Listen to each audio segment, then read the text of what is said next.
ಎರಡೆರಡು ದಿನ ಸರಿ ಹೋಗ್ಬಿಡ್ತೀನಿ. ಆಮೇಲೆ ನಮ್ಮೂರ್ಗೆ ಹೋಗಿದ ತಕ್ಷಣ ನಾನೇ ನಿಮ್ಮನ್ ಕರ್ಕೊಂಡೋಗಿ ನಿಮ್ ಫೇವ್ರೆಟ್ ಚಿತ್ರಾನ್ನ ಗೊಜ್ಜು ಜಾಸ್ತಿ ಹಾಕಿಸ್ಕೊಂಡ್ ಕೊಡಿಸ್ತೀನಿ. ಸುಮ್ಮನೆ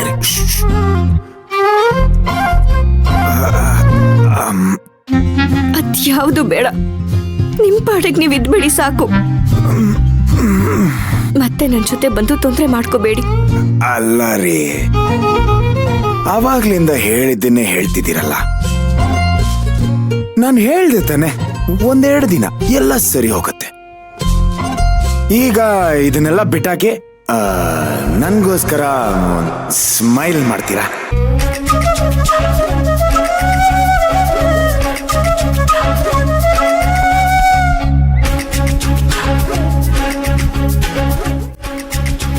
ಅಯ್ಯ, ನಾನ್ ನಗ ಕೇಳಿದ್ದು ರೀ. ನೀವು ಒಳ್ಳೆ ಮನೆ ಮುಂದೆ ದೃಷ್ಟಿಗೊಮ್ಮೆ ನಿಂತಿರೋ ತರ ಹಾಗೆ ನಿಂತಿದ್ದೀರಲ್ಲ. ಒಂಚೂರು ನಗಿಪ್ಪ. ಹೆಂಡತಿ ನಗೋ ಖುಷಿಲೇ ಗಂಡನ ನೋವು ಸ್ವಲ್ಪ ಕಮ್ಮಿ ಆಗುತ್ತೆ.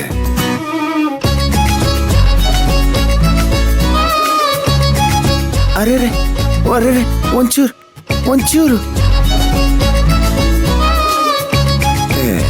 ಇನ್ನೊಂದ್ ಸ್ವಲ್ಪ ನಗ್ರಿ.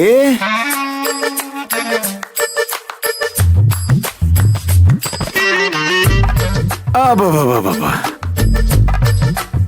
ಸದ್ಯ ಈಗ್ಲಾದ್ರೂ ಗಂಡನ ಮಾತಿಗೆ ಬೆಲೆ ಕೊಟ್ರಲ್ಲ, ಥ್ಯಾಂಕ್ಸ್. ನೀವ್ ಗಂಡ ಅಂತ ನಾನ್ ನಗ್ಲಿಲ್ಲ. ನೀವು ನೋವನ್ನ ಮರಿತೀರಿ ಅಂತ ಹೇಳಿದ್ರಲ್ಲ, ಅದಕ್ಕೆ ನಕ್ಕಿದ್ದು. ಯಾಕಂದ್ರೆ ನಿಮ್ಮನ್ನ ನಾನಿನ್ನ ಗಂಡ ಅಂತ ಒಪ್ಕೊಂಡಿಲ್ಲ. ನೀವು ನನ್ ಗಂಡ ಅಲ್ಲ. ಗಂಡಂತರ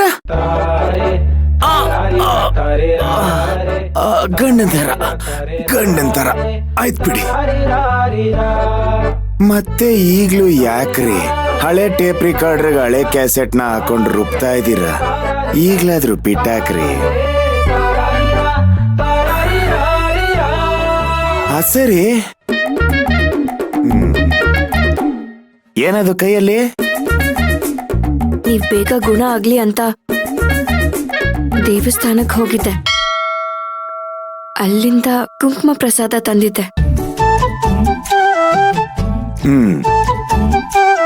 ನಮಗೆ ದೇವ್ರ ಮೇಲೆ ನಂಬಿಕೆ ಇಲ್ಲ. ನಮಗ್ ಬೇಕಾಗಿರೋದು ಕೊಡ್ಲಿಲ್ಲ ಅಂದ್ಮೇಲೆ ನಮಗವ್ರು ಯಾಕೆ?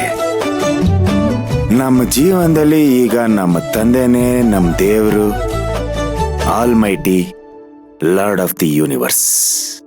ಅವ್ರಿಗೆ ಕೈ ಮುಗಿದು ಬಿಡ್ತೀನಿ.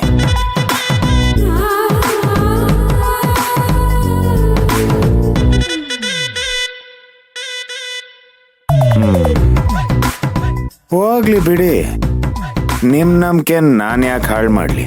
ಮುಂದುವರಿಸಿ.